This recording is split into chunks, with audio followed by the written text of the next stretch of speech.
Welcome to another edition of JAV Review here on AV Spotlight Japan. Today we're stepping into the sterile halls of a hospital setting, a familiar backdrop in the AV world, often used as a canvas for both fantasy and storytelling. The film? Nurse Call for Immediate Nurse Care, brought to us by Studio Faleno and starring rising actress Ranran Fujii. Now before we begin, let's be clear. We believe AV is an art form, a true balance of desire and vision.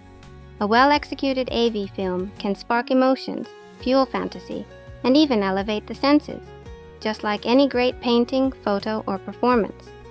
But as with any form of expression, not every piece lands the same. Unfortunately, this film arrives DOA, dead on arrival, at least when it comes to story and emotional engagement. The premise is vague at best. We're introduced to a hospital call button, something traditionally used for emergencies or urgent needs. Here, it appears to serve a different purpose. From what we can gather through the loose translation, patients are instructed to press it when they feel lonely and in need of intimate care. An odd concept, but one that could work if handled with creativity or clarity. But here's the thing, we don't get either. Within just 5 minutes of the opening credits, we're thrown into the first intimate scene, with no build-up, no real context, and no explanation of what this button actually does. Ranran immediately begins the act. No dialogue, no chemistry, no emotional setup, and it leaves us asking, who is she supposed to be? Is she human? A nurse? An android? Why does she flash a sudden smile before getting up? Is it nervousness, amusement, or just nothing? We're left to guess. And while mystery can be a tool in storytelling, here it just feels like confusion.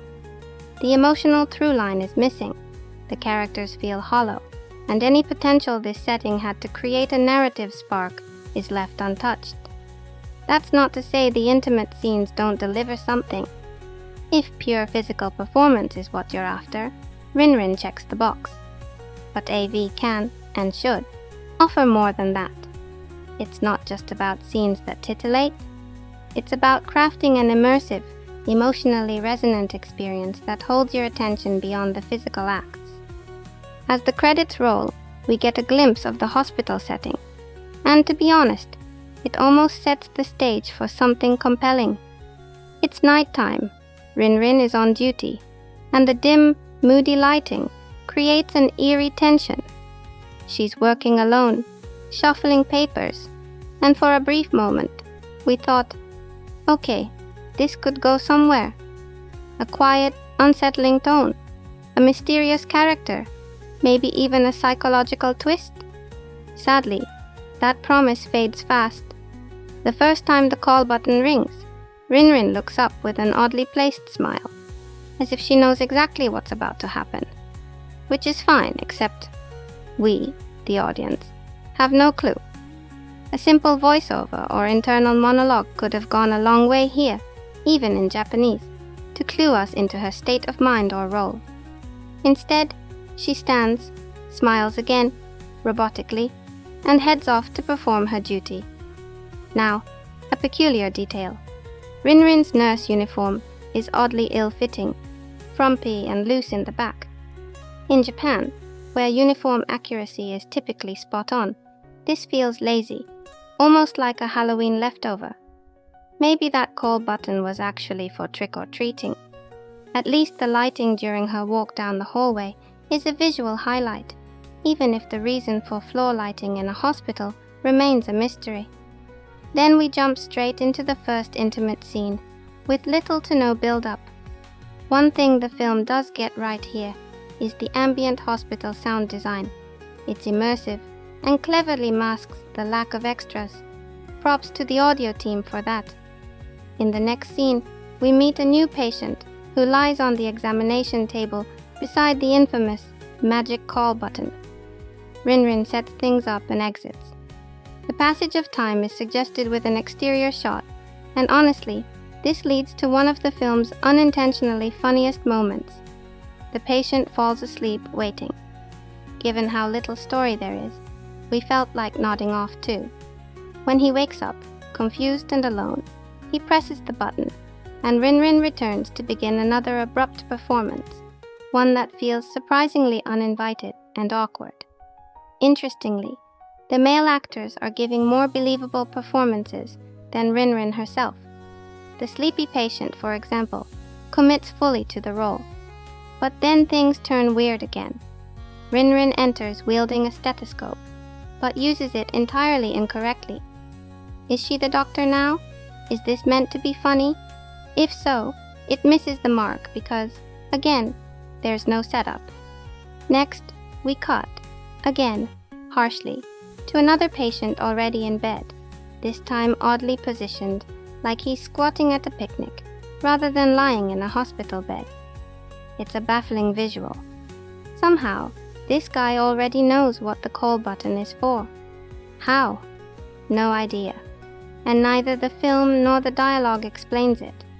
The intimacy begins immediately, and Ranran performs well physically, but still, no character, no emotion, no arc.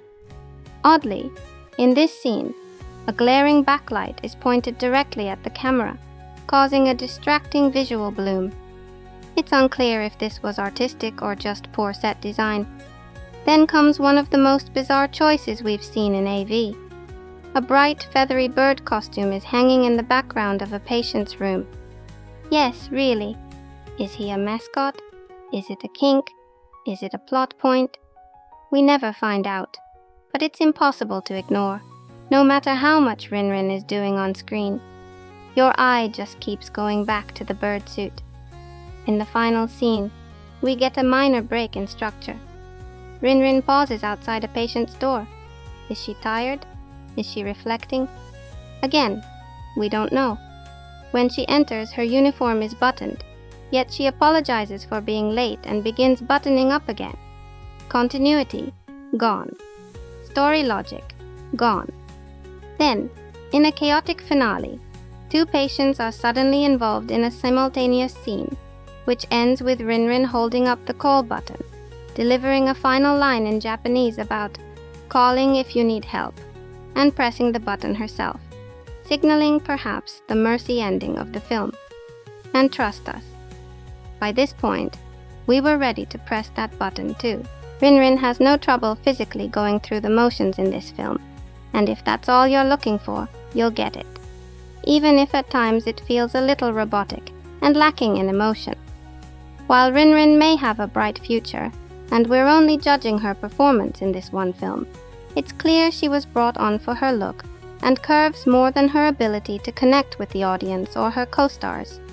Between the baffling creative choices, the high school drama club level acting, the total lack of story setup, and yes, that unforgettable bird jacket, we're giving this one a generous 1 Jav gem out of 5. If you're a Ranran fan, you may still enjoy having this in your collection, and that's totally fine. But if you're like us and appreciate AVs that go beyond just the physical to offer real story, emotion, and artistry, this is one you can skip without regret. Did we miss something? Did you have a totally different take? Let us know in the comments, and don't forget to like, subscribe, and help us continue to celebrate this amazing industry together.